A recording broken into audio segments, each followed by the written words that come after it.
함께 상고할 하나님의 말씀은 출애굽기 12장 1절부터 20절 말씀입니다. 출애굽기 12장 1절부터 20절 말씀 본문 모니터에 나와 있으니까 교독하도록 하겠습니다. 제가 먼저 읽습니다. 1절 여호와께서 애굽 땅에서 모세와 아론에게 일러 말씀하시되 너희는 이스라엘 온 회중에게 말하여 이르라. 이달 열흘에 너희 각자가 어린 양을 잡을지니 각 가족대로 그 식구를 위하여 어린 양을 취하되 그 어린 양을 위하여 식구가 너무 적으면 그 집에 레위와 이스라엘 사람의 수를 따라서 하나를 잡고 각 사람의 음식을 따라서 여호와의 평산을 너희 어린 양은 흠없고 일련된 수컷으로 하되 양이나 염소 중에서 취하고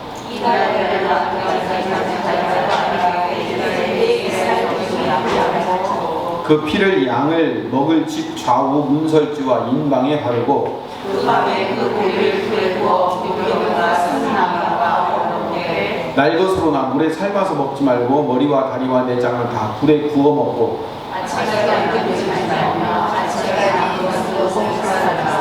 너희는 그것을 이렇게 먹을지니 허리에 띠를 띠고 발에 신을 신고 손에 지팡이를 잡고 급히 먹으라. 이것이 여호와의 유월절이니라. 내가 밤에 땅에 들어다니며 사람이나 짐승을 강권하고 애굽 땅에 있는 모든 성난 것을 가지고 애굽의 모든 집을 내가 심판하리라. 나는 여호와라. 내가 애굽 땅을 칠 때 그 피가 너희의 사는 집에 있어서 너희를 위하여 표적이 될지라. 내가 피를 볼 때에 너희를 넘어가리니 재앙이 너희에게 내려 멸하지 아니하리라. 너희는 이 날을 기념하여 여호와의 저희들을 삼아 영원한 규례로 대대로 지킬지니라. 너희는 이래 동안 무교병을 먹을지니 그 첫날에 누룩을 너희 집에서 제하라. 무릇 첫날부터 일곱째 날까지 무교병을 먹는 자는 이스라엘에서 끊어지리라. 너희에게 첫날에도 성회요 일곱째 날에도 성회라 하리니 너희는 이 두 날에는 아무 일도 하지 말고 각자의 먹을 것만 갖출 것이니라. 너희는 무교절을 지키라. 이날에 내가 너희 군대를 애굽 땅에서 인도하여 내었음이니라. 그러므로 너희가 영원한 규례로 삼아 대대로 이 날을 지킬지니라. 첫째 달 그달 열 나흘날 저녁부터 21일 저녁까지 너희는 무교병을 먹을 것이요 이래 동안은 누룩이 너희 집에서 발견되지 아니하도록 하라. 무릇 유교물을 먹는 자는 타국인이든지 본국에서 난 자든지 막론하고 이스라엘 회중에서 끊어지리니 너희는 아무 유교물이든지 먹지 말고 너희 모든 유한 것에서 무교병을 먹을지니라. 아멘. 이스라엘은요 양력도 사용하지 않고 음력도 사용하지 않고 유대력이라는 아주 독특한 달력을 사용합니다. 물론 지금은 그렇지 않아요. 지금은 그들이 태양력, 우리와 똑같은 태양력을 사용하고 우리가 음력을 밑에다 기록한 것처럼 그 유대력을 이렇게 기록해서 쓴 달력을 사용하지만 그들은 옛날부터 이 유대력이라는 달력을 사용했었습니다. 근데 이 유대력은 어디를 기준으로 해서 한 해가 시작되냐면 바로 유월절을 기준으로 한 해가 시작되는 거예요. 2절을 봅시다. 2절에 이 달을 너희에게 달의 시작 곧 해의 첫 달이 되게 하고 이 달이 어떤 달이에요? 유월절이 시작되는 달. 그러니까 유월절을 그 이스라엘의 한 해 가장 처음에 두는 거예요. 유월절이 한 해의 시작인 거예요. 그래서 이때가 언제쯤 되냐면 우리로 얘기하면 봄이에요. 봄. 태양력으로 하면 한 3월 중순경 되는데 이 유대력의 첫 달을 니산월이라고도 하고 바벨론 포로 이전에는 아비월이라고도 했습니다. 이 니산월에 유교절과 유월절과 무교절이 들어가요. 그래서 출애굽을 사실상 이스라엘의 달력의 시작이며 한 해의 시작으로 정해놓은 거예요. 그만큼 유월절과 출애굽은 중요한 절기예요. 3절을 봅시다. 3절에 보면 너희는 이스라엘 온 회중에게 말하여 이르라. 이달 열흘에 어떤 달? 니산월. 그러니까 한 해가 시작되는 그 달 열흘 되는 날 10일 되는 날에 어린 양을 준비하라는 거예요. 그 어린 양을 준비한 다음에 14일 되는 날 그 어린 양을 잡는 거예요. 그 14일 되는 날 니산월, 그러니까 유대력으로 1월 14일이 어떤 날이냐면 유월절이 되는 거예요. 그 유월 저녁 해가 떨어지면 그때부터 유월절이 시작되는 거죠.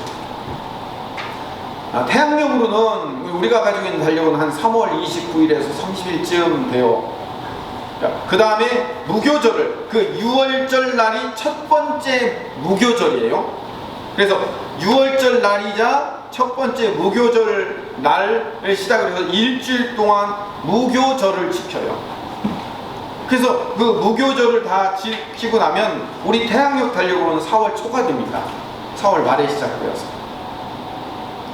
자, 아까 뭐라고 말씀드렸죠? 이 유월절은 어린 양을 잡아서 그걸 같이 나눠 먹고, 그리고 일주일 동안 무교병을 먹는 그 무교절과 함께 있는 유대인들에게 있어서 가장 중요한 절기인 거예요. 유대인들의 절기는 봄절기, 여름절기, 가을절기 세 번의 절기가 있어요. 겨울에는 절기가 없습니다.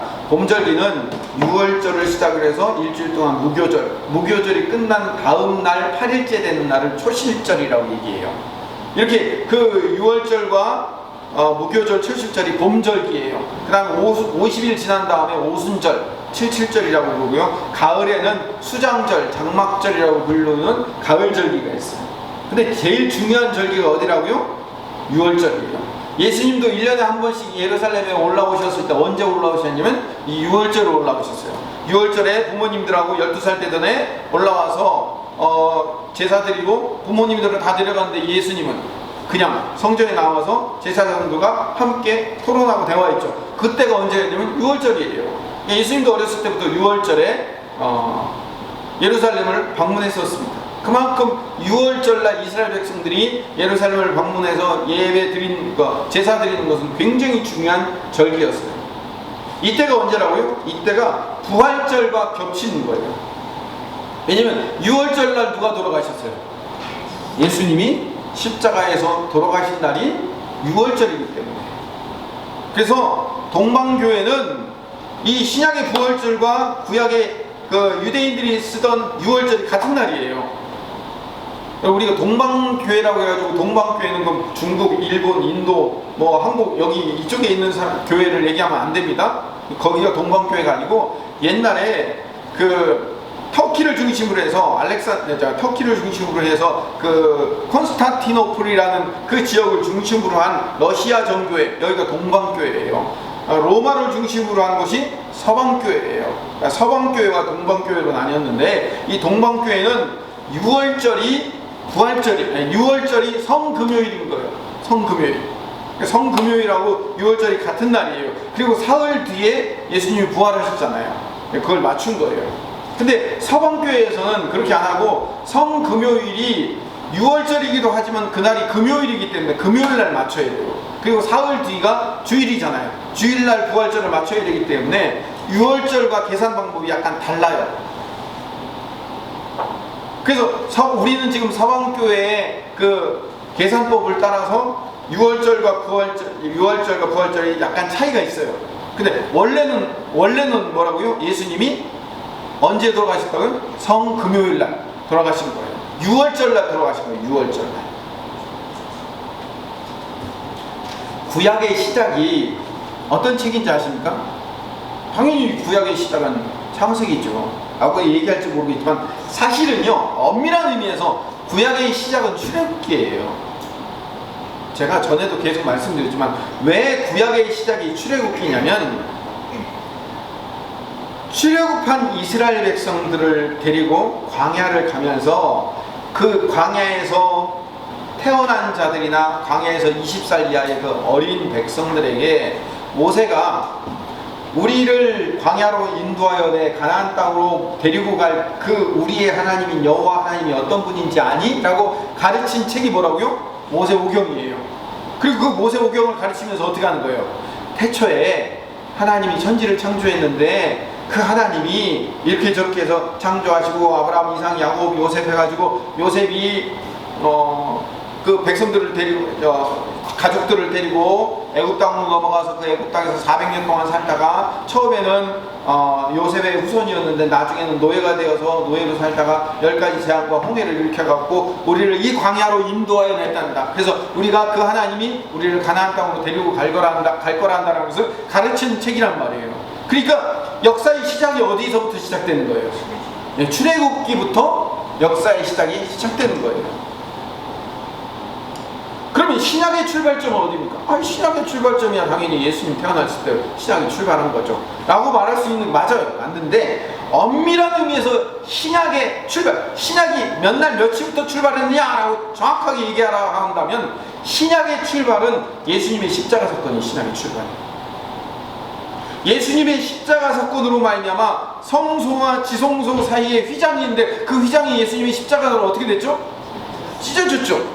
예수님이 그 성소의 휘장을 찢었다는 얘기는 뭘 의미하냐면 그 구약의 모든 율법이 예수님을 통해서 완성되고 그 율법 안에 그 지성소 안으로 마음껏 이제 우리가 드나들 수 있는 그런 새로운 세계, 신약의 세계가 열렸다는 거예요. 그래서 신약의 세계가 열린 게 언제부터예요? 예수님의 십자가 사건이라고. 자 보세요. 구약의 출발점이 어디라고요? 출애굽의 6월절로부터 구약이 출발했어요. 신약은 어디서 출발했어요?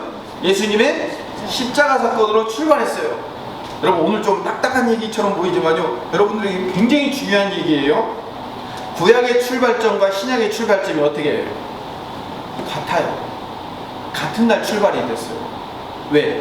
6월절이 예수님의 십자가 사건의 날이고 예수님의 십자가 사건의 날이 언제 이루어진 거예요? 6월절에 이루어졌기 때문에 이 두 날은 공통점을 갖고 있는 거예요.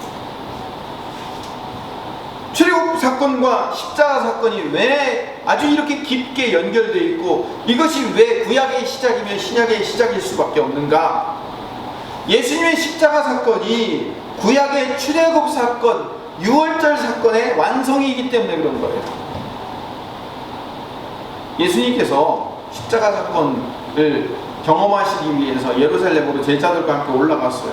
그래서 우리가 잘 알고 있는 마지막 만찬, 소위 말하는 마지막 만찬이라고 아시죠? 그렇죠?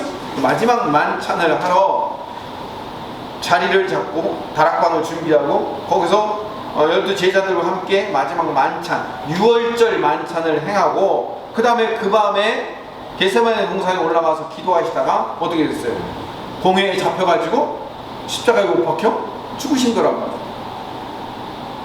자, 그렇다면 6월절 만찬이 당연히 있어야 돼요. 아까도 말씀드렸지만 예수님은 어려서부터 6월절 날 예루살렘을 방문해서 6월절 날 뭘 해야 되는지를 잘 알고 계셨어요. 그러면 6월절 날이 되면 제자들을 시켜서 뭘 준비해야 돼요? 제일 먼저 준비해야 될 것은 양을 준비해야죠. 제일 먼저 양을 준비해야 돼요. 그러니까 12명의 제자와 예수님이 함께 모여서 6월절 만찬을 준비해야 되니까 아마 한 2마리 정도를 준비를 해야 될 거예요. 그래서 양을 준비해서 그 자리에서 불에 구워서 양을 먹고 무교병과 쓴나물을 먹고 하는 것이 원래 정성이란 말이에요. 그런데 사복음서 어디에도 6월절 어린 양을 준비했다는 얘기가 없어요. 뭘 준비하셨어요? 대신 포도주와 빵을 준비했어요. 빵이라고 할 수도 있고 떡이라고 할 수도 있고, 근데 빵도 아니고 떡도 아니에요. 여러분들 성만찬 하면, 요즘은 코로나 때문에 성만찬을 못하고 있지만 성만찬 하면 여러분들 그 교회에서 이렇게 제가 뜯어서 나눠드린 그 과자처럼 생긴 거 있죠? 그게 무교병이에요. 이스라엘에서 수입해온 거예요. 실제로 유대인들이 이스라엘에서 나는 밀이 있어요.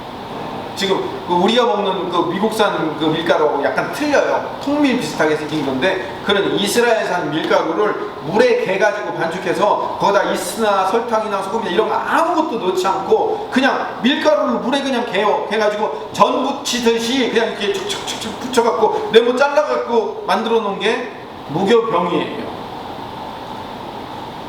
그걸 먹어야 되는 거예요. 그러니까 예수님이 지금 준비해 놓은 거는, 예수님이 최고의 만찬에서 준비한 것은 포도주와 그 무교병, 그 과자를 준비해 놓은 거예요. 그리고 예수님이 제자들에게 누가복음 22장 15절에서 20절에 이렇게 말씀했어요. 같이 한번 읽어봅시다. 시작. 일시대 내가 고난받기 전에 너희와 함께 이 유월절 먹기를 원하고 원하였노라. 잠깐만 15절을 다시 보여주세요. 하나님 예수님이 뭐라고 말씀하셨다고요? 너희와 함께 이 유월절 먹기를 원하고 원했다. 두 번 얘기한 이유는 뭐예요? 네, 강조하기 위해서. 원하고 원했다. 내가 정말로 이거 하고 싶었다라고 얘기한 거예요. 그러면 왜 이걸 하고 싶었다라고 얘기하냐면, 물론 예수님이 십자가 지시는 그것도 중요하지만 이 십자가를 왜 지어야 하는지에 대한 의미를 제자들에게 가르치는 것도 중요했기 때문에 지금 이렇게 말씀하고 계시는 거예요. 그래서 그 예수님이 십자가 지시는 사건의 의미를 어디서 가르쳐 주셨냐면 유월절 먹기를 통해서 가르쳐 주신 거예요. 16절부터 읽어봅시다. 내가 너희에게 이르노니 이 유월절이 하나님 나라에서 이루기까지 다시 먹지 아니하리라 하시고, 이에 잔을 받으사 감사기도를 하시고 이르시되 이것을 갖다가 너희끼리 나누라. 내가 너희에게 이르노니 내가 이제부터 하나님의 나라가 임할 때까지 포도나무에서 난 것을 다시 마시지 아니하리라 하시고, 또 떡을 가져 감사 기도하시고 떼어 제자들에게 주시며 이르시되 이것은 너희를 위하여 주는 내 몸이라. 너희를 이를 위하여 나를 기념하라 하시고, 저녁 먹은 후에 잔도 그와 같이 하여 이르시되 이 잔은 내 피로 세우는 새 언약이니 곧 너희를 위하여 붓는 것이라. 자, 예수님이 유월절 먹기를 원하고 원했다라고 얘기하고 하신 게 뭐냐면, 어린 양을 구워서 잡아서 먹는 그 유대인들이 몇천 년 동안 해왔던 그 전통을 행하는 게 아니라 뭘 하셨다고요? 떡과 잔, 빵과 포도주를 먹고 마시는 것으로 유월절 어린 양 잡는 것을 대신했다는 거예요. 그리고 하시는 말씀이 뭐냐면 19절을 다시 보여주세요. 이것은 너희를 위하여 주는 내 몸이라. 뭐 먹으라는 거예요? 예수님의 몸을 먹으래요. 20절 보여주세요. 이 잔은 내 피로 세우는 새 언약이니. 이 잔은 뭐예요? 예수님의 피래요. 다시 말하면 예수님의 몸과 예수님의 피를 먹고 마시라는 거예요. 원래 유월절에는 뭐 먹고 마셔야 돼요? 어린 양을 먹어야 돼요. 그런데 어린 양이 준비되어 있지 않아요? 그리고 예수님 입으로 뭐 먹으래요? 예수님을 잡아먹으래요. 이상한 말처럼 들리겠지만 예수님을 잡아먹어야 된다는 거예요. 예수님 먹어야 너희들이 살 수 있다라고 얘기하는 거예요. 자, 다시 출애굽기로 돌아와서 출애굽기에서 어린 양을 먹고 그 피를 문지방과 문설주 그리고 인방에 발라야 되는 이유가 뭐예요? 그 피를 발라야지 죽음의 사자가 어떻게 돼요?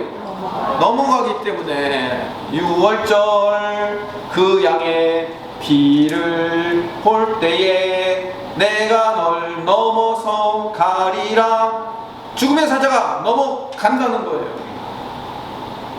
그 피를 발라야 되기 때문에 그 고기를 먹고 있어야 돼요. 그 피를 발라야 돼요. 그렇지 않으면 죽음의 사자가 그냥 통과해가지고 장자를 죽이는 거예요. 장자 죽는다는 것은 제가 지난주 계속 말씀드리지만 뭐예요? 전체를 죽이는 거랑 똑같다고 말씀드렸죠. 그래서 예수님이 유월절 어린 양이 되신 거예요. 왜 예수님이 유월절날 돌아가셔야 돼요? 유월절날 돌아가셔야 되고 유월절날 십자가에 지셔야 되는 이유가 있어요. 예수님이 뭐가 되시기 위해서? 어린 양이 되시기 위해서. 자, 보세요. 그러면 구약의 처음 시작이 뭐라고 그랬죠? 출애굽기에 뭐?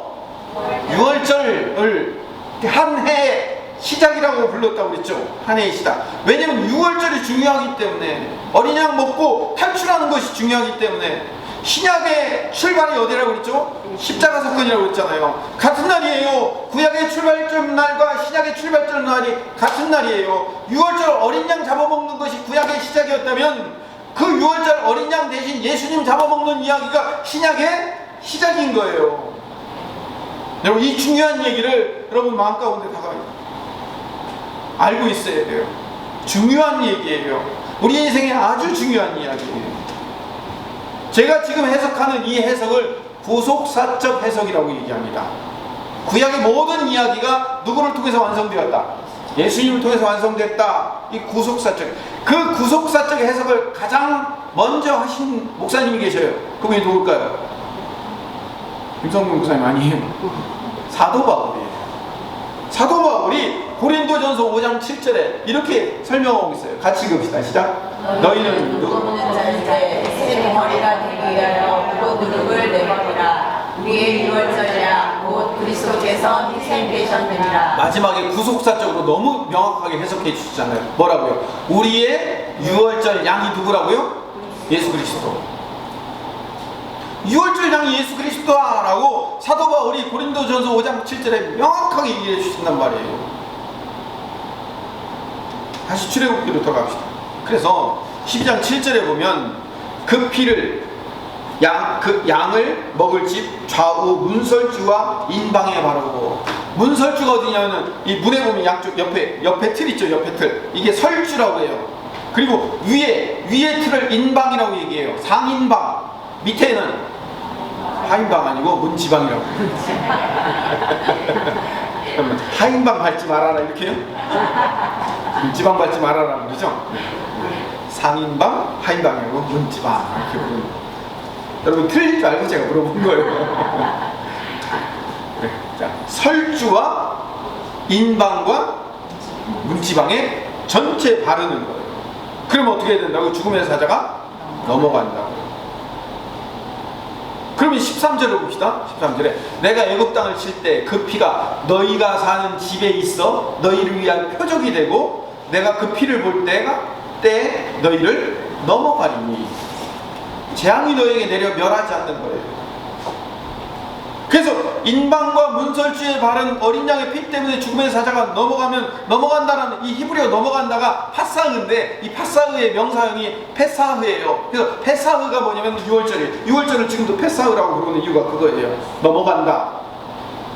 이거를 신약의 구속사적으로 해석하면 뭔다고요? 예수님을 믿지 않는 모든 죄된 인간들은 다 보여요. 죽음의 사자가 우리를 덮칠 거예요. 여러분, 여기서 안 죽는 사람, 안 죽을 사람 없어요. 다 죽어요. 왜? 우리는 사망으로 죽을 수밖에 없는 거예요. 이 사망의 사자가 와서 우리를 덮치면 끝나는 거예요.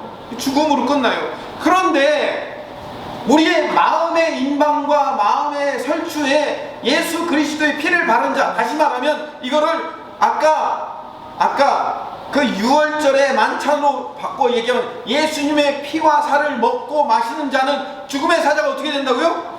넘어간다고요. 그래서 우리가 잘 알고 있는 대로 요한복음 3장 16절에 하나님이 세상을 이처럼 사랑하사 독생자를 주셨으니 이는 그를 믿는 자마다, 믿는다는 게 뭐예요? 예수님의 피와 살을 먹고 마시는 자마다 멸망치 않고. 왜 멸망치 않아요? 죽음의 사자가 넘어가기 때문에 영생을 얻게 되는 거예요. 그러니까 6월절의 의미와 예수님의 십자가의 의미가 얼마나 똑같은지, 이게 그러니까 몇 천 년 전부터 예수님의 십자가 사건을 준비하시려고 예수님이 뭘 만들어 놓으신 거예요? 6월절을 만들어 놓으신 거예요. 6월절을 만들어 놓으신 이유가 나중에 예수님 십자가 사건 얘기하려고. 자, 이 이야기를 이제 6월절 이야기가 이제 여러분 마음 가운데 분명히 이해가 됐으니까 그 다음에 이제 무교절로 넘어가야 됩니다. 6월절과 무교절은 같은 날을 시작해서 같이 가는 거예요. 6월절 날이 첫 번째 무교절이에요. 무교절이 어떤 의미인가를 봐야 됩니다. 그 무교절의 의미를 보려면 요한복음 6장으로 가야 돼요. 요한복음 6장 50절 말씀을 보겠습니다. 자, 교독으로 합시다. 제가 먼저 읽겠습니다. 이는 하늘에서 내려오는 떡이니 사람으로 하여금 먹고 죽지 아니하게 하는 것이니라. 나는 하늘에서 내려온 살아있는 떡이니 사람이 이 떡을 먹으면 영생하리라. 내가 줄 떡은 곧 세상의 생명을 위한 내 살이니라 하시니라. 그러므로 유대인들이 서로 다투어 이르되 이 사람이 어찌 능히 자기 살을 우리에게 주어 먹게 하겠느냐. 예수께서 이르시되 내가 진실로 너희에게 이르노니 인자의 살을 먹지 아니하고 인자의 피를 마시지 아니하면 너희 속에 생명이 잠깐만요. 시도요. 53절 다시요. 분명히 말하고 있어요. 뭐라고요? 인자의 살, 예수님의 살을 먹지 않고 예수님의 피를 마시지 않으면 너희 속에 뭐가 없다고요? 생명이 없어요. 54절 제가 읽겠습니다. 내 살을 먹고 내 피를 마시는 자는 영생을 가졌고 마지막 날에 내가 그를 다시 살리리니 내 살은 참된 양식이요 내 피는 참된 음료로다. 내 살을 먹고 내 피를 마시는 자는 내 안에 거하고 나도 그의 안에 거하나니 살아계신 아버지께서 나를 주내심에 내가 아버지로 말미암아 사는 것 같이 나를 먹는 그 사람도 나로 말미암아 살리라. 제가 56절 말씀을 읽으려고 56절로 다시 돌아갑시다. 56절 말씀을 읽으려고 지금 이 긴 이야기를 같이 한 거예요. 내 살을 먹고 내 피를 마시는 자, 예수님의 살과 예수님의 피를 그 무교병과 포도주를 먹음으로 먹고 마시는 자는 예수님이 내 안에 거하고 나도 예수님 안에 거하게 된다는 거예요. 자, 이게 무교절의 의미예요. 무교절의 의미를 잘 보세요. 무교절의 의미는 뭐라고요? 예수님이 내 안에 거하는 것. 따라합시다. 무교절은 예수님이 내 안에 거하시는 것. 예수님 내 안에 거하시는 것을 의미하는 거예요. 한국 사람들은 마음이 어디에 있다고 생각해요? 가슴에 있다고 생각해요. 그래서 마음이 아픈 거를 뭐라고 얘기해요? 가슴이 아프다. 그리고 마음이 답답하다를 뭐라고 얘기해요? 가슴이 답답하다 이렇게 표현을 해요. 정말 마음이 이 가슴에 있어서가 아니라 그렇게 표현을 한다고요. 근데 유대인들은 마음이 어디에 있다고 생각할까요? 배에 있다고 생각해요. 배. 유대인들은. 왜 그러냐고 저한테 묻지 마세요. 유대인들한테 가서 물으세요. 유대인들은 마음이 배에 있다고 생각했어요.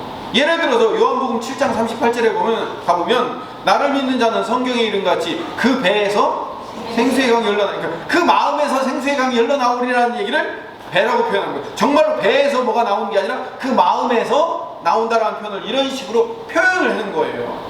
그래서 항상 배는 뭐냐면 마음이 담긴 처소라고 유대인들이 생각했어요. 제가 왜 배가 나오는지 아십니까? 마음이 넓기 때문에. 자, 그렇기 때문에 유대인들이 뭘 먹는다는 것은 배 안으로 뭐가 들어온다는 것은 그 배 안에 들어온 것이 나를 지배하는 거예요. 내 마음을 지배하는 거예요. 여러분 유대인들이 왜 음식을 이렇게 막 가릴까요? 그 규정이 있잖아요. 그렇죠? 예, 정결한 거, 부정한 거 그래가지고 돼지고기 안 먹고 해가지고 철저하게 그 할라 음식들을 가리고 하는 제가 무교병도 이스라엘에서 사왔잖아요. 요즘은 뭐 싸게 사올 수 있어요.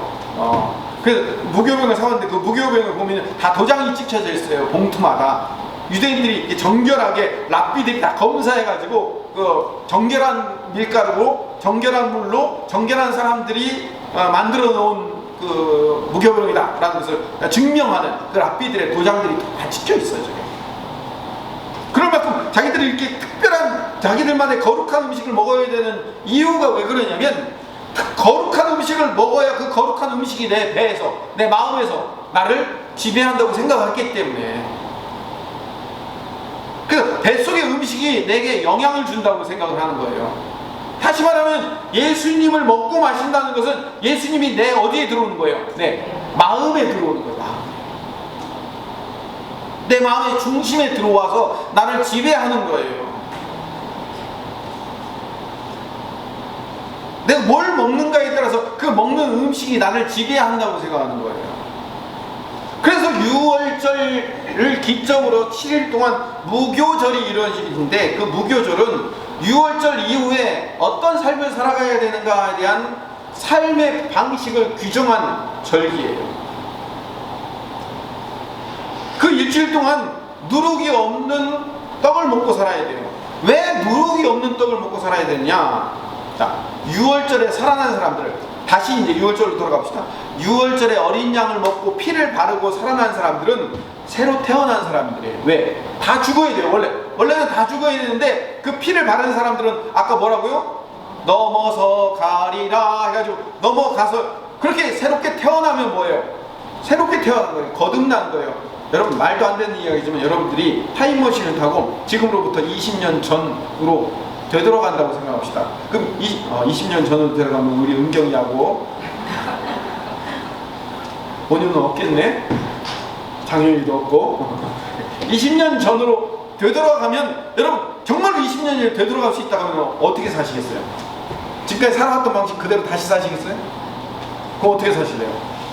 다르게 사시겠죠? 다르게 살고 싶으시죠? 그 뭐예요? 내가 이미 죽었는데 다시 태어났다는 거 뭐예요? 새로운 인생을 태어난 거예요. 내가 새롭게 살고 싶다는 거예요. 자, 6월절 어린 양의 피로 새롭게 거듭난 자들인 거예요. 이스라엘 백성들은 이게 바로 거듭남이에요. 거듭났기 때문에 다르게 살아야 되는 거예요. 6월절에 살아난 사람들은 애굽을 떠날 자들이에요. 애굽을 몸만 빠져나오는 것이 아니라 400년 동안 굳어졌던 그 노예 생활하면서 굳어졌던 애굽의 모든 생각과 사고방식과 가치관과 생활 양식을 다 버리고 제2의 인생을 살기로 작정하여 가는 거예요.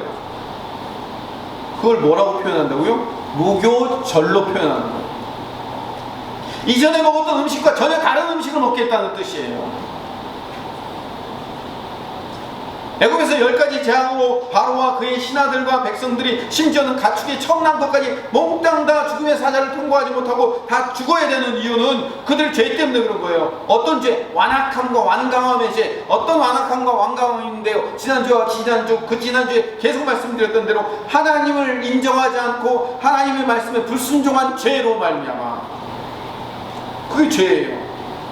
그 죄로 말미암아 애굽 백성들은 다 죽었지만, 그리고 사실은 이스라엘 백성들도 그 불순종과 하나님을 알지 못함 때문에 죽어 마땅하지만 어린 양을 잡아먹고 어린 양의 피를 바름으로 말미암아 하나님의 백성인 이스라엘들은 따로 특별하게 구별되어 살아났단 말이에요. 제2의 인생을 사는 거예요. 새롭게 살아야 돼요. 그러니까 그들이 은혜로 새롭게 태어났으니까 이제부터는 뭐 하는 거예요? 애굽의 삶을 살지 말고 뭐 하는 거예요? 새로운 삶을 살아라는 거예요. 이전 거 먹지 말고 뭘 먹으라는 거예요? 새로운 것을 먹어라 라고 얘기하는 거예요. 그게 무교절의 의미예요. 이걸 알아야 돼요. 무교절의 의미를 알아야 돼요. 왜 6월절부터 7일 동안 무교절의 의미를, 무교절을 같이 붙여놨는지에 대한 의미를 알아야 돼요. 다른 사람이에요. 다른 사람이기 때문에 다른 거 먹고 사는 거예요. 다른 거 먹는다는 얘기는 뭐예요? 다른 가치관으로 산다는 거예요. 다른 존재가 나를 지배하고 사는 사람이 되었다라는 뜻인 거예요. 그러면 다른 이제 지금까지 먹었던 것과 전혀 다른 것을 먹어야 되는 게, 다른 삶을 살아야 되고 다른 가치관을 가지고 살아야 되는데 왜 하필 누룩 없는 빵을 먹어야 되느냐? 죄가 누룩이기 때문에 그래요. 죄를 누룩이라고 비유를 했어요. 완악함과 불순종의 죄가 누룩이다 라고 얘기를 해요. 누가 얘기했을까요? 사도 바울이 얘기했어요. 고린도전서 5장 6절 8절을 읽어봅시다. 같이 읽읍시다. 졸리신 분은요, 큰 소리를 읽으면 잠이 깨요. 같이 읽읍시다. 시작.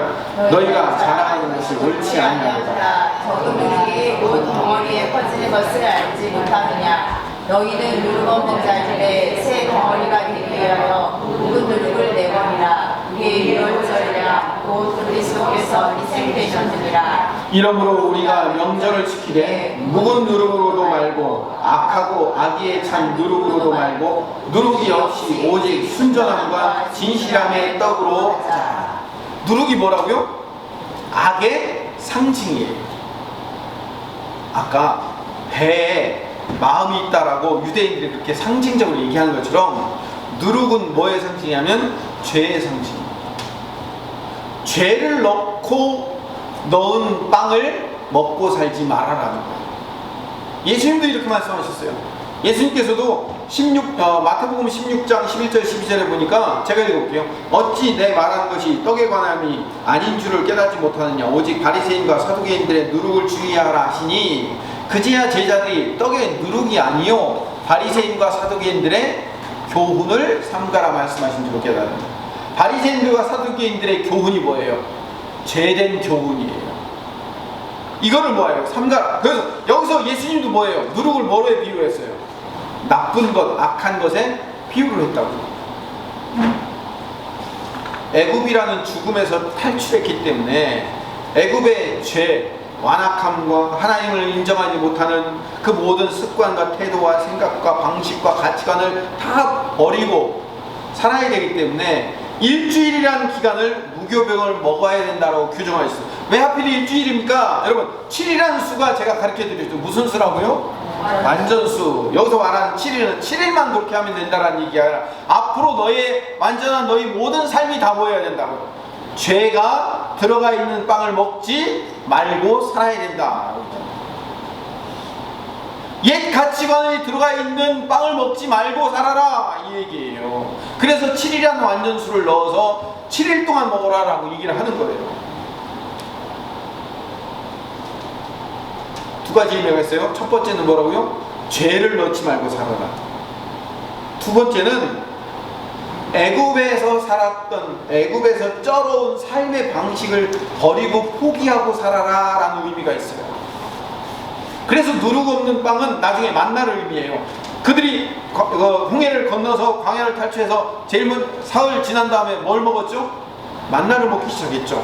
그 만나가 뭐냐면 누룩 없는 빵의 대표적인 명사인 거예요. 여러분, 그들이 광야에 나가서 만나를 먹었다는 것은 뭘 의미하면 이전에 애굽에서 먹었던 것과 전혀 다른 것을 먹는 거예요. 만나는 누가 주신 거예요? 잘 모르세요? 만나는 누가 주신 거예요? 예, 하나님이 주신 것을 뱃속에 넣고 산다는 것은 뭘 의미하는 거예요? 광야에서 이제 누구의 삶을 사는 거예요? 하나님이 내 삶의 중심에 들어가서 하나님을 의지하고 신뢰하는 삶을 살아라라는 대표적인 이야기인 거예요. 그래서 유월절로 살아난 자들이 무교절의 삶을 살아야 되는 거예요. 따라합시다. 유월절로 살아난 자들이 무교절의 삶을 살아야 된다. 무교절의 삶을 살아야 한다. 별거 아닌 것 같지만요, 제가 이 설교 준비하려고요 굉장히 심혈을 기울였고요. 그리고 어디 가서도 이렇게 잘 못 들어요. 제가 자랑하거나 잘난 척 하려고 하는 얘기가 아니라요, 이런 중요한 이야기들을 얘기하시는 분들이 별로 없어요. 그래서 이 중요한 얘기고 정말로 귀담아 들어야 될 얘기예요. 유월절로 살아난 자들이 무교절의 삶을 살아야 됩니다. 유월절 은혜로 우리 삶이 제2의 인생으로 바뀐 자들은 이제 무교절의 삶, 죄라는 누룩이 담겨져 있지 않은 빵, 죄라는 누룩이 담겨져 있지 않은 생각과 가치관과 사고방식과 생활 태도를 가지고 살아가야 돼요. 그래서 오늘 본문 다시 돌아와서 출애굽기 12장 8절에 가보면 그 밤에 그 고기를 불에 구워 무교병과 쓴 나물과 같이 먹으래요. 여러분, 성만 차할 때 무교병 드셔보셨죠? 맛있죠? 항상 맛없죠? 설탕도 소금도 아무것도 안 넣었어요. 그냥 밀가루를, 통밀이긴 해요. 통밀가루를 물에 개가지고 기계로 팍팍팍팍 구워서 그냥 나온 거예요. 쉽게 얘기하면 그냥 밀가루 덩어리예요. 밀가루 덩어리. 아무 맛이 안 나요. 우리 아이들 이렇게 성만차 할 때 같이 시키자면 애들이 그거 먹고서 맛 하나도 없다고 얘기해요. 맞아요. 아무 맛이 안 나는 거예요. 근데 그 아무 맛 안 나는 거기 그 과자에다가 뭐까지 섞어 먹어야 돼요? 쓴 나물. 그냥 나물도 아니고 쓴 나물을 섞어 먹어야 돼요. 왜? 왜 맛없는 빵과 쓴 나물을 먹어야 되나? 유교병과 무교병의 차이는 누룩으로 발효를 시켰는가 안 시켰는가 차이예요. 여러분, 좋은 누룩으로 빵을 발효시키면요, 그럼 뭐가 돼요? 우리가 아는 식빵이 되잖아요. 여러분, 식빵 잘 만들면요, 식빵 하나만 가지고도 어떻게 돼요? 맛있어요. 식빵 따뜻하게 정말 잘 발효시킨 그 식빵 따뜻한 거 뜯어서 먹어보세요. 정말 맛있어요. 근데 누룩을 넣지 않고 발효시킨 거는 딱딱한 밀가루 덩어리예요. 왜 우리가 그 맛없는 걸 먹고 살아야 될까요? 세상은 누룩을 넣는 빵을 먹기를 원해요. 세상은 맛있는 빵, 맛있는 샐러드, 그걸 먹고 살고 싶어하는 존재들인 거예요. 요즘 젊은 엄마들의 그 로망이 그거라면서요. 브런치가 뭔지 아세요? 소위 말하는, 우리 식으로 얘기하면 아점이에요. 아점을 카페에서 샐러드하고, 아침이니까 부담스러우니까 고기는 안 먹고 뭐예요? 샐러드와 빵과 커피 한 잔을 시켜놓고선 우아하게 친구들과 어울려서 마시면서, 그렇게 마실 수 있다는 것은, 먹고 마실 수 있다는 건 뭘 의미하는 거예요? 오전 내내 시간이 여유롭다는 것, 그런 경제적인 윤택함이 있다는 것. 이 시간 여유가 있고 경제적인 윤택함이 있다는 것, 그게 뭐예요? 세상 사람들이 원하는 방식이잖아요. 그렇죠? 원하는 방식. 아침에 느긋하게 일어나 아점을 카페 가서 친구들과 브런치를 한다는 것. 사실 우리가 기대하는 삶이, 세상이 기대하는 삶이거든요. 즐겁고 편하고 화려한 삶에서 그렇게 하기 위해서, 그런 느긋한 아침에 브런치를 즐기기 위해서 돈도 벌고 재산도 모으고 자녀들에게 그렇게 공부하라 시키는 이유가 뭐예요? 너희들도 그런 삶을 누려라, 그거잖아요. 내 자녀들이 그런 삶을 살기를 바라잖아요. 근데 내 안에 세상의 가치라는 나를 부풀리는 그 누룩과 성경은 싸우라고 얘기를 해요. 그럼 예수 믿으면 앞으로 브런치 먹지 말라는 얘기인가요? 그건 아니에요. 예수 믿고 신앙생활을 시작하면 맨날 무교본과 쓴나물만 먹고 살아야 되냐, 그 얘기를 하는 게 아니에요. 이 세상은 자꾸 죄라는 누룩, 세상의 가치라는 누룩을 우리 삶 가운데 집어넣어서 우리 삶을 이렇게 뻥튀기 해가지고 부유하게 만드는 거예요. 그 맛있고 화려하고 멋진 것을 먹고 살도록 우리에게 유혹을 하는 거예요. 그래서 민수기 11장 5절 6절에는요 광야에 나간 이스라엘 백성들이 이렇게 원망해요. 같이 읽어봅시다. 시작. 우리가 애굽에 있을 때는 값없이 생선과 오리와 참외와 고추와 파와 마늘들을 먹은 것이 생각나거늘 6절. 이제는 우리의 기력이 다하여 이 만나 외에는 우리는 것이 아무것도 없도다 하니. 풍성함을, 누룩을 넣은 풍성함을 먹고 살았는데 아무것도 없는 무교병만 먹고 살려니 짜증납니다. 이게 뭡니까? 라고 지금 원망하더라는 거죠. 근데 성경에서 우리 보고 일주일 동안 무교병을 먹고 살아라, 쓴나물을 먹고 살아라 하는 이유가 있어요. 세상이라는 애굽에서 십자가로 죽고 거듭나 새로운 하나님의 백성으로 사는 자들은 이제 맛있는 빵 먹고 맛있는 샐러드 먹는 그 브런치의 삶에 목숨을 걸 이유가 없다라는 것을 보여주는 거예요. 내 인생을 추구해야 될 최고의 가치가 거기에 있지 않다라는 것을 발견시키는 거예요. 그게 무교절의 삶이에요. 6월절은 하루지만, 통과하는데 하루지만 일주일을 살아라는 얘기는 내 인생의 긴 기간 동안 그것이 훈련받는 삶인 거예요. 오늘 말씀을 정리합시다. 무교절은 누룩이라는 죄와 싸우며 애굽이라는 삶의 사고방식, 세상의 사고방식을 버리고 포기하는 삶이 무교절의 삶인 거예요. 애굽이라는 세상의 방식을 동경하며 그리워하면서 살려고 했던 그 모든 마음들을 내려놓고 무교절의 의미가 뭔지를 발견하고 살아야 돼요. 유대인들은 6월절과 무교절을 계속 지켰음에도 불구하고 무교절의 의미가 뭔지를 모르고, 무교절의 진정한 의미가 뭔지를 모르고 그냥 절기만 지키고 넘어가는 거예요. 우리가 그럴 수 있어요. 우리 신약 백성들인 우리가 그럴 수 있어요. 예수님의 보혈의 피로, 그분의 찢기심으로 말미암아 그분의 십자가 사건으로 우리가 예수님으로 말미암아 구원받은 하나님의 자녀가 되었습니다. 하나님의 자녀가 된 우리가 이제부터 이 세상에서 살아야 될 삶은 우리 삶 안에 죄라는 누룩이 더 이상 침투하지 못하도록 막는 삶을 살며 이 세상의 가치가 내 인생의 전부가 아닌 삶을 살아라 라는 것이 우리의 삶의 목적인 줄로 믿습니다. 우리는 무교절의 삶을 살아야 될 줄로 믿습니다. 무교절의 삶을 살아야 돼요. 누룩은 두 가지 의미가 있어요. 죄와 세상의 가치. 내 삶에서 이 누룩을 제거해야 돼요. 우리는 이길 수 있습니다.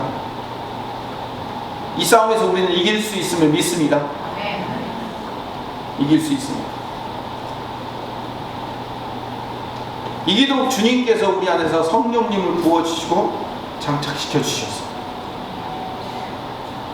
싸움은 이길 수 있어요. 우리 안에 누가 계시죠? 우리 안에 성령님이 계십니다. 우리 마음 가운데, 우리 뱃속에 성령님이 계십니다. 우리가 이 죄와 싸우면 성령님은 분명히 우리를 승리케 하시고 이기게 할 줄로 믿습니다. 아멘. 크게 해보십시오. 우리 성령님이 우리 안에 계시면 우리는 반드시 성령님으로 말미암아 이기며 승리할 줄로 믿습니다. 네, 우리는 이길 수 있습니다. 이길 수 있습니다. 죄와 싸워 이길 수 있습니다. 세상의 가치와 싸워 이길 수 있습니다. 우리의 가치는 천국에 있음을 믿습니다. 우리는 죄와 싸워 이길 수 있습니다. 성령님이 그렇게 이기게 만드셔 주실 것을 믿습니다. 근데 안 싸워요. 성령님이 우리를 도와주시면 우리 반드시 이길 수 있는데 안 싸워요. 안 싸워요. 왜 안 싸울까요? 죄가 좋기 때문에. 딱딱한 무교병 먹는 것보다 누룩 넣어서 부드럽게 반죽해서 이만큼 부푼 빵 먹는 게 맛이 있으니까. 그 안에 초코크림 넣고 바닐라 크림 넣고 맛있는 거 잔뜩 넣어서 먹는 것이 훨씬 맛있으니까. 세상의 가치가 훨씬 맛있으니까. 여러분, 죄가 훨씬 맛있어요. 세상의 가치가 훨씬 맛있어요. 그거 먹고 싶었거든요. 광야에 있는 이스라엘 백성들처럼 우리가 애굽에 있을 때는 이것도 먹고 저것도 먹고 이것도 먹고 저것도 먹고 맛있는 것도 많이 먹고 살았는데 맨날 이것만 먹어야 되냐고. 불평하잖아요. 히브리서 12장 4절을 볼까요? 같이 읽어봅시다. 너희가 죄에 싸우되 아직 피 흘리기까지는 대항하지 않았어. 피 흘리기까지 대항하지 않았어. 세상의 가치와 죄라는 이 누룩과 싸워서요. 싸우면 반드시 이기도록 주님이 우리를 프로그래밍 해주셨는데, 만들어 주셨고 성령께서 우리들을 이기도록 만들어 주셨는데, 이길 수 있는데 아니 싸우지를 않는 거예요. 세상의 가치가 너무 좋아서 죄라는 누룩을 넣으면 너무 맛있으니까 안 싸우고 있는 거예요. 우리 오늘 이렇게 기도합시다. 주님, 우리 보고 무교절의 삶을 살라고 명령하셨으니 우리가 예수님이라는 유월절을 통과하는 우리가 이제 하나님의 백성으로 죄와 세상 가치라는 누룩을 넣지 않는 하나님 나라의 말씀의 가치를 가지고 살아가는 무교절의 삶을 살게 하여 주시옵소서. 그 일을 위해서 우리가 성령님과 더불어 싸우게 하여 주시옵소서. 우리 이렇게 기도하는 주의 백성 되시기를 바랍니다. 그렇게 싸우면 주님이 우리를 승리하게 만드실 줄 믿습니다. 불가능이라고 생각했던 인생의 문제를 주님께서 홍해를 가르게 만들어 주실 거예요. 구름 기둥과 불 기둥으로 우리의 앞날을 지키시고 인도하실 것을 믿습니다. 배고프고 목마를 때 만나와 메추라기와 반석의 물로 우리를 공부하시고 채우실 것을 믿습니다. 우리의 옷이 헤어지지 않고 우리의 발이 부르뜨지 않을 것을 믿습니다. 주님 우리를 그렇게 돌보실 거예요. 이기게 하실 거예요. 하나님의 인도하심이 늘 순간순간마다 함께 하신다는 분명한 믿음을 가지고 살아가면 우리는 반드시 이깁니다. 안 싸워서 그런 거예요. 안 싸워서. 지금부터 싸우고 이깁시다. 피 흘리기까지 대항하여 싸웁시다. 이 땅의 죄를, 이 세상의 가치를 버리고 하나님 나라 가치 위해서 살겠습니다 라고 다짐하고 싸워보세요. 주님 이기게 만드시고 이기게 만드실 거예요. 내가 내려놔야 돼. 나만 내려놓고 싸우려고 덤벼들면 이기게 하실 겁니다. 성령 하나님 역사하여 주옵소서. 우리 오늘 들은 말씀대로 우리가 죄와 싸워 이기며 세상 가치와 싸워 이길 때 주님이 주님만의 독특한 불과 기둥과 구름 기둥과 만나와 메추라기는 주님의 방법으로 우리를 이기게 하실 것을 믿습니다. 죄와 대항하여 피 흘리기까지 싸워 이겨내는 주의 백성 되게 하여 주시옵소서. 예수님 이름으로 기도드립니다. 아멘.